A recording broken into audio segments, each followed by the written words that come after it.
Well, hello everybody. How y'all doing? Once again, it's William Davis. I'm live on LinkedIn, Facebook, YouTube. I didn't do Instagram this time for some reason, but it's okay. Essentially, what we're talking about tonight is Black History Month. Why it's so important to me, and what makes it different for me. And this is from a perspective of a conversation I had with my father. So when I think I was 21, 22 years old. I started management and became a director and a whole bunch of other cool positions. And my father told me to start reading, learning, and finding people who look like me to be mentored with. And I did.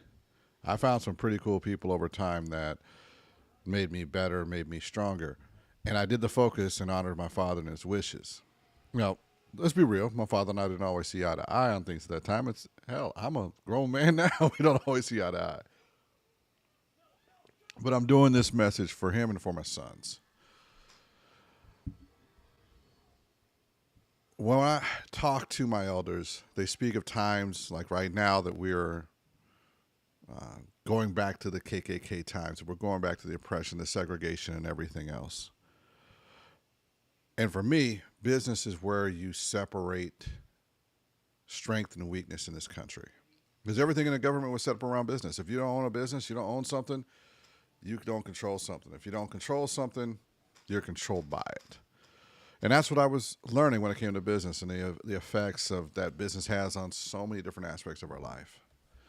And I always look for people in positions who were not fake management. And if you don't know what that means they're not fake in their position. That means they're not someone who is just could be could make a decision, but they need six other people to make a decision for them before they can make one.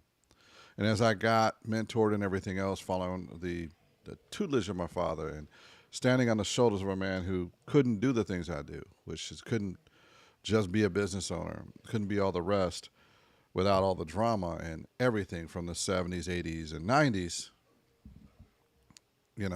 30 years from that point. It's almost 25 years since I went into management um, it, or ownership. It was weird, hearing and talking to him. So let's going to start this first off with, and then I'm going to go to the next. First off, my name is William Davis. I am the owner of A.P.C Photography. I will be changing the name.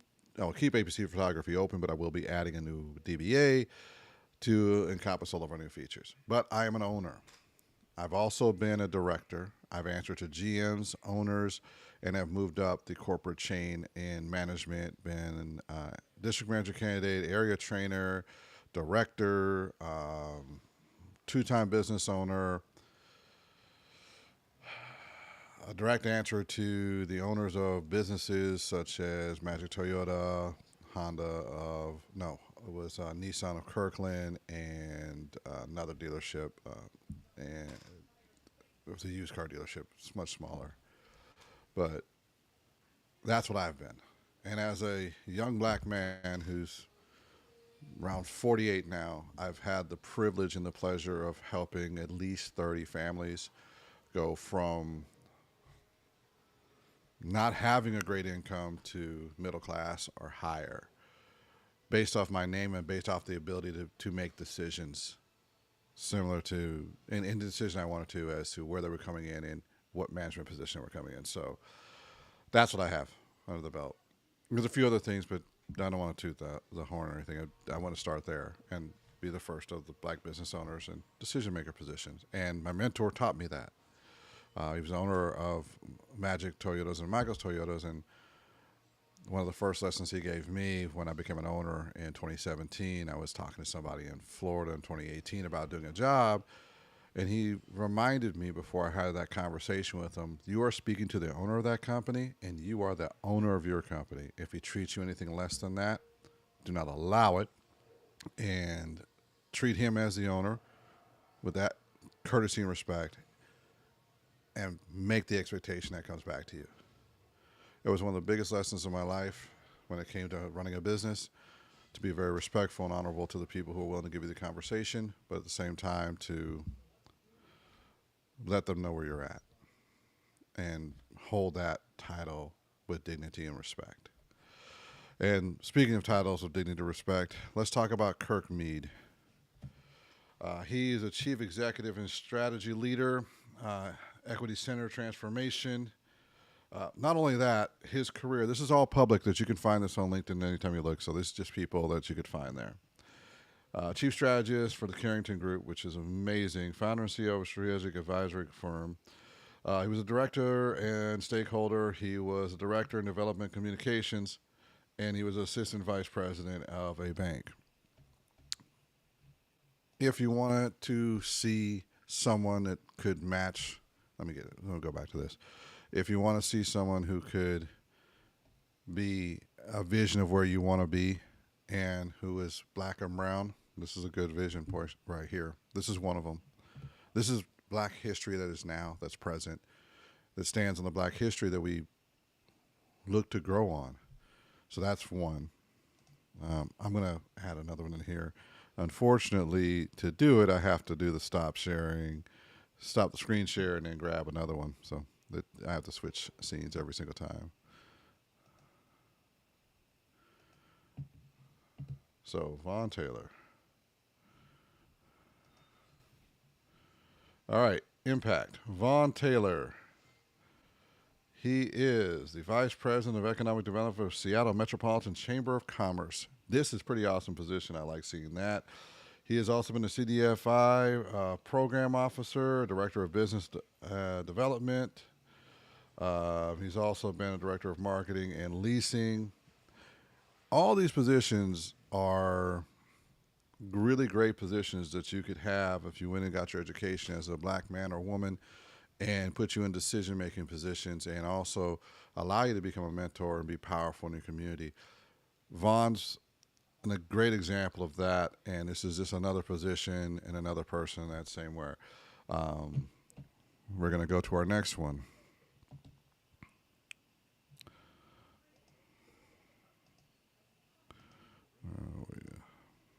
Be patient with me here.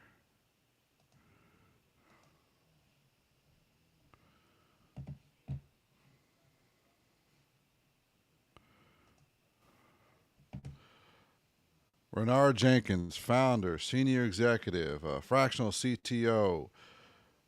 Let's be real here. These are great positions. President and CEO of A2 Technology Studios and Labs, which is pretty awesome. He's a CEO. He was once a senior vice president in production integrations and creative technology services for Warner Brothers Discovery. What? Warner Brothers and Discovery? A senior vice president at Warner Brothers. That is so cool. He was also at Warner Media, vice president of content transmission, and that's awesome. And at PBS, he was a vice president, too, of PBS operations, engineering, and distribution. Thank you to everyone who allowed us to stand on shoulders like Renard Jenkins is. If you want to know why I have faith in what we can do and how powerful we can build our communities, 9 years. 1 year, another year here. So this ended up being like two or 3 years, and now we're at 3.5 years here. That's almost 2 decades of full decision making. Wait, I think it's even longer than that, because this gentleman was at 2010. So he got into directing positions pretty quick and decision-making positions pretty quick. Look at that. A decade and a half plus of decision-making positions in big companies that are global companies, and also built something on his own. This is black history coming to life. I don't know how else to put it. This is amazing. I got more for you. Trust me, I got more. Now, this isn't like this super exciting thing, and I wish I had like a millions of people following at this point, because this would be a pretty cool one to show off. We're going to look at another one. These are all available to look at on LinkedIn. So you can look these people up on LinkedIn. These are publicly available where you can see them. Let's see. We're going to go. The next one is going to be.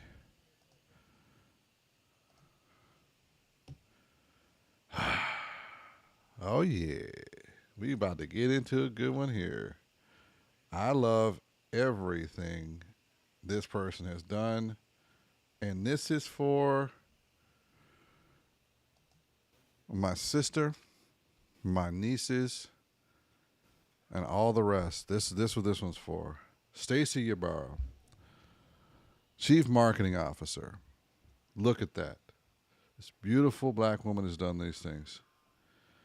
So she's the Chief Marketing Officer at Lighthouse. She was also the Vice President of Marketing. So both positions were direct decision positions, a powerful position in the C-suite and in decision making. It gets even better. She also was a Vice President and Senior Director for 8 years before. So we were looking at almost 17 years. 17 years of direct leadership in direct decision making positions, period. Beautiful. I love this. Once again, standing on black history and elevating black history. I love this. All right, I got one more for you. This live stream is really just to kind of give grace and give, announcement to people who've done really cool things. This is going to be my last one of the night. This is a quick little stream, but this was in honor of my father who asked me where I was coming from and where I was thinking from. Well, this last one is going to be, kind of my wheelhouse. But I wanted to, this is more for my father than anyone else. This is what I learned from you. Find these people who stood on the history of other black men and women and elevated and went further than where we were in the 50s, in the 60s, the 70s, the 80s, and just kept growing. So the next one here, James Gilmore, award-winning director and storyteller. This guy's pretty cool. American Heritage and Lending, LLC, director of video, senior director. Can make decisions on what we're going to be doing for video productions at a pretty high level at a lot of cool companies. And he's been doing this one for a couple months here. Has been at this video production for like 4 years. He's been a producer and has been award-winning. And that's under my alley. And I know as a producer, you get to make decisions that others can't make. And moving on the way up. But I just wanted to share some of this tonight because this is Black History Month. But to me, my history, when I look at black history, is I saw people like Denzel. I saw people like a few other black business owners and a very scarce amount of people who were in C-suite and was like, I'm going to try to catch them. I was 21 years old. I turned my life around and I ended up working for a company called Radio Shack, which is now defunct. I became a real GM, which meant I had to actually run the P&L head to toe in a store. And I was pushed into the district manager candidate position at 22 years old. Tons of awards and stuff like that. Flew down to Texas where they have you actually go through full GM trainings and everything else. And then we come back and you run stores and then you learn how to do training of people, scheduling and all the rest, learn the costs, learn to do contracts, learn contract laws, all those things. And now I learned that at 21, 22 years old. Then I got moved into an area training position and then I had DVPs, VPs, and regional directors saying, hey, how you doing? We're looking to promote you. Had a snafu in my career. Had I listened to my father, I probably would have been further in my career on that side of it versus being a business owner. But, either way, it's come out really great. And it's interesting. When I went into those rooms the first time, I was alone. And I want you to hear this quite a bit. Every one of the people I showed you today are around my age. And we were never as alone as our fathers and our grandfathers, our mothers and our grandmothers as they were taking the steps to allow me to have a platform to stand on, to move into real GM positions, real ownership positions, real decision-making positions. Because I can remember how lonely I was the first time I was in a GM meeting, and there's 30 GMs there. Got their own stores, they got their own thing. They have between $750,000 to $1.5 million worth of annual sales that they're responsible to produce inside of a location with an average sale ticket of $25. So you figure that out. You got to figure out how to bring in revenue. I was lucky my store was sitting right around 30, so I automatically got gains over everybody else. But that was hard work. I worked hard to get there, and my team did too. But I got to tell you, it was lonely when you're in a meeting, and then when you go to the regional meeting and you're the only one there. And really came down to it, by the time I was in the Pacific Northwest, so I didn't realize how alone I was until I got there. And what helped me get through it, to stay in management, to stay in a leadership position, which I really wasn't strong enough, was just listen to my father's words and listen to my mother's words, stand on a legacy. And that's really what it comes down to right now. There's a lot of things that are going on right now that are, let's just say, not so advantageous to what people want it to be, and not as much of the I'm happy, go lucky type thing. But I can say this much. In our community, we have moved up quite a bit. We now are standing at a precipice of being not just in the decision C-suite, not just in the board of directors, not just in ownership, in areas, but we're now at the ownership phase. Our next set of history is going to be, our next present that will be history will be us moving from 3% of all the businesses in the United States to matching our population, which is 14% of the population. We will hit 14% of every business there is. That is my personal goal to help out with over the next 25, 30 years. I'm 48 years old. I plan on being here till I'm, good 80, 85, 90. And I want to have a legacy to give my children, my grandchildren, and my great-grandchildren. I want my wife to be happy with me. I want my mother, when she looks down from heaven, to be happy with me. I want my father to go, that's my son. And I want Big Daddy, Big Mama, Tip Mama, Medea, Mr. Slim, all to look down and be happy. My grandfather, who I was named after, Bill Cameron, to be happy that I brought him a legacy and in the family. And I want to be my community's Black history. And I want someone else to be saying a message like what I'm saying right now, that you're standing on my history as an owner, as someone who built out multiple businesses and helped others build their businesses, to do that. And part of my legacy is, if you've ever worked with me, especially as a signed-in contract with me, I always require you to have a business. And the reason why I'm doing that, this is to follow the history of what we had in Tulsa. This is to follow the history of what we had in Georgia, in Louisiana, and other cities. Now, we couldn't document our businesses the way we used to, the way they're supposed to be now. But back then, we couldn't. It wasn't as easy. And some places just wouldn't allow us to get the licenses, but we still run a business. And when it did, it wasn't made easy. But I stand on the legacy of those people there that worked there, off to make that possible. And I'm proud of the legacy we have in our Black communities and our brown communities of the greatness then. And as we have, over the last 30 years, 40 years, with education and with colleges, with HBCUs, and with business development, small business centers have been slowly building up businesses. I think it's time for us to take that next level and stand on the history of our Black heritage. It's time to start owning businesses, start developing, even if it's just a business that's running 10, 20, or $30 million. And I know that sounds like a lot, but let's be real.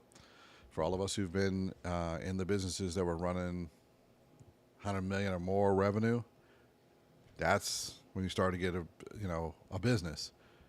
And I put this in simpler terms. I mean, if we were a software company here in Seattle and we hired only 50 people and we gave them $150,000 plus all the benefit packages and all the taxes that come with it, we're looking at almost $10 million right there. I mean, it sounds insane, but that's 10 million. That's just labor. 10 million, baby. By the time it's said and done, 10 million. If we add the taxes on top to make that 10 million, that's really $15 million of revenue that has to come in the door without a $0 in profit for the company. And that doesn't even include rent, where we're going to put them, the internet, and all the rest of that. So when I talk about building legacy and building businesses, I am sincere. I want to see us running software companies. I want to see us running IT companies. I want to see us running AI companies. I want to see us running the new manufacturers that will be coming in the United States. We should have the real estate companies. We should have all the rest of that. And we can by standing on our black heritage. And I'm very proud of everything. And the people I point out today are all incredible people. And if you look through LinkedIn, if you are a young man or woman, or if you are an older man and woman who want to see where we've gone with our legacy, go into LinkedIn and just start looking for VPs, CMOs, board directors, and look for someone who looks like you and be proud. If you're older, this person stood on your legacy, stood there and was proud to be there. I mean, what more could we ask for? Let me go back to one of the examples here because it's really important. I mean, if we're going to talk about this, let's bring this example back up. Chief Marketing Officer. If you are a woman out there and you want to look up someone who's doing something, there you go. Chief Marketing Officer out here in Seattle, in a place where we're only 6% of the population. She's a Chief Marketing Officer. I couldn't tell you anything better than that.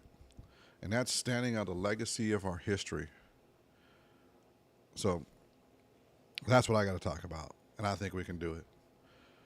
This was one of those moments where I wanted to really speak out to my father. And then I will be sending this link to my father.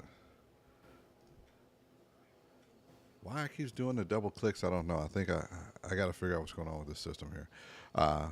This is for you, Father. I wanted you to see that I saw what you said, used it, and utilized it.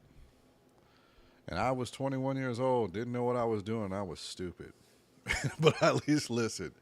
And I spent 5 years building up a business career. And then I went back to political fundraising. And then I went back into sales. And then within 3 years, built a strong enough reputation that only GMs and owners hired me. And there really was only a couple of positions I could go from there. It was either director of finance, director of my own department, GM, or GSM. I wasn't going to go to the desk because that just wasn't my thing to do. I wanted real positions with real decision making. That being said, it was fun talking to y'all. Like I said, this is more for my father than anybody else. So everybody have a good night. Bye.